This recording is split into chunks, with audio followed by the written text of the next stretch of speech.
मित्रों, मुस्लिमों के लिए मक्का मदीना जन्नत का दरवाजा माना जाता है।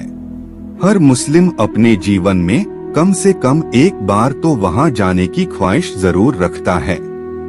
कहा जाता है कि वहां पर कुछ हिंदू रीति रिवाजों की पालना की जाती है और कुछ लोग कहते हैं कि यहाँ पर हिंदुओं के भगवान शिव को कैद किया गया है।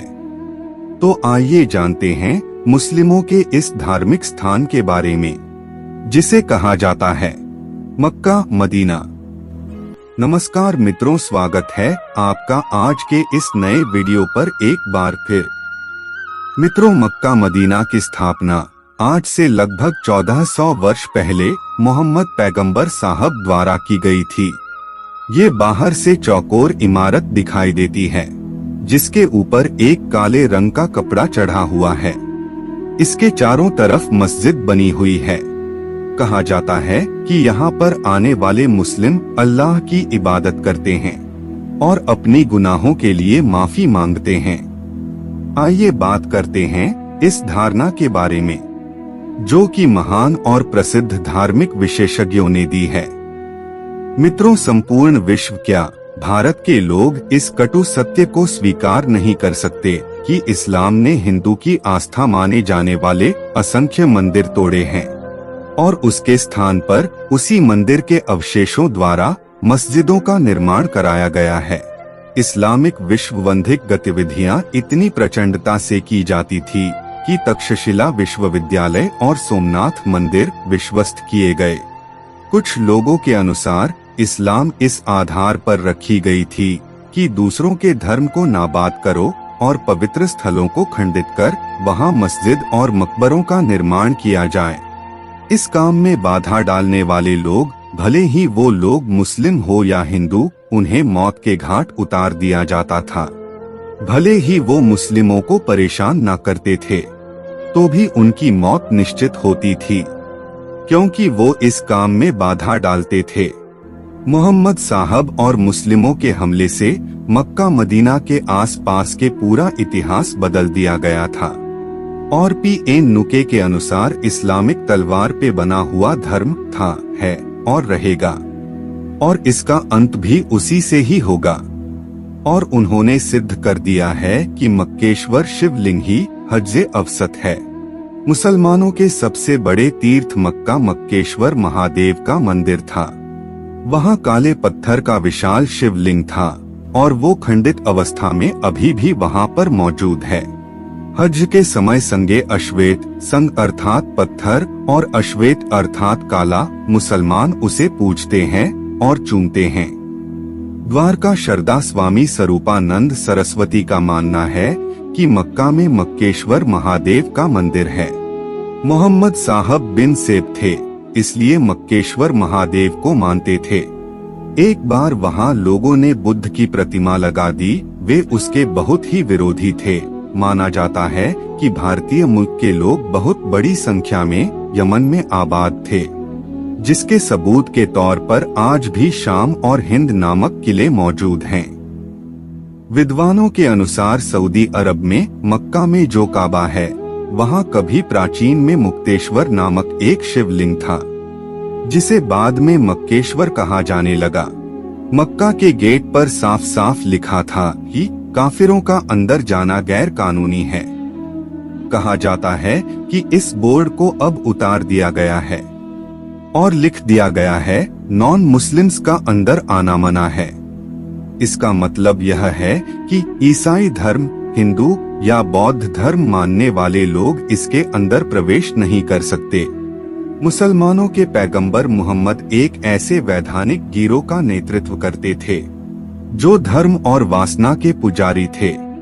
मोहम्मद ने मदीना से मकद शांति प्रिय मूर्ति पुचकों पर हमला किया और जबरदस्त नरसंहार किया।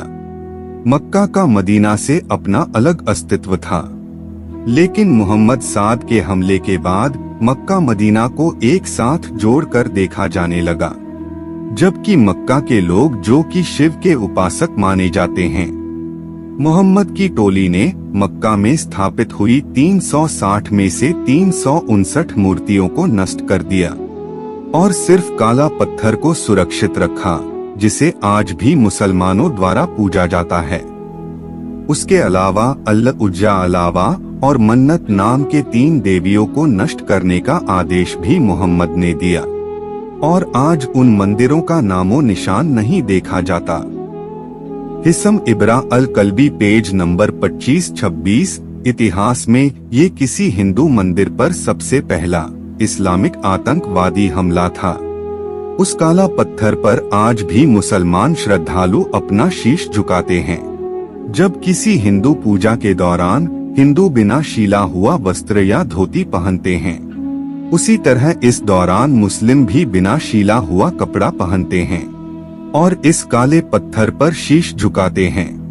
जिस प्रकार हिंदुओं की मान्यता होती है कि गंगा का पानी शुद्ध होता है, ठीक उसी प्रकार मुस्लिम जमजम के पानी को पाक मानते हैं। जिस तरह हिंदू लोग गंगा स्नान करने के बाद इस पानी को भरकर घर ले जाते हैं, ठीक उसी प्रकार मुस्लिम भी जमजम के पानी में स्नान कर इस पानी को अपने घर ले जाते हैं। मित्रों, यह भी एक समानता है कि गंगा को मुस्लिम लोग पाक मानते हैं और इसकी आराधना किसी न किसी रूप में जरूर करते हैं। प्रख्यात प्रसिद्ध इतिहासकार पीएन ओके ने अपनी पुस्तक वैदिक विश्व राष्ट्र इतिहास में समझाया है कि मक्का उस इलाके में इस्लाम के आने से पहले मूर्ति की पूजा होती थी।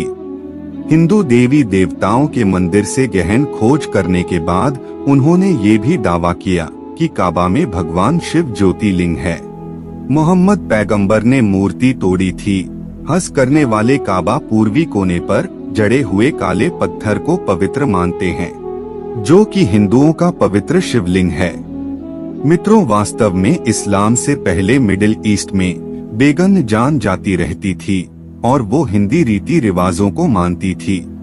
एक प्रसिद्ध मान्यता के अनुसार कि काबा में एक पवित्र गंगा है, जिसका निर्माण महापंडित रावण ने किया था। मित्रों, आपको याद होगा कि रावण शिव भक्त था। वह शिव के साथ गंगा और चंद्रमा की पूजा करता था और यह जानता था कि कभी शिव को गंगा से अलग नहीं किया जा सकता। मतलब जहाँ भी शिव होंगे वहाँ असाधना गंगा निश्चित ही मौजूद होंगी। ठीक उसी प्रकार काबा के पास भी पवित्र झरना पाया जाता है, जिसका पानी आज भी पवित्र माना जाता है। इस्लामिक काल से पहले भी ये पवित्र झरना पवित्र ही माना जाता था।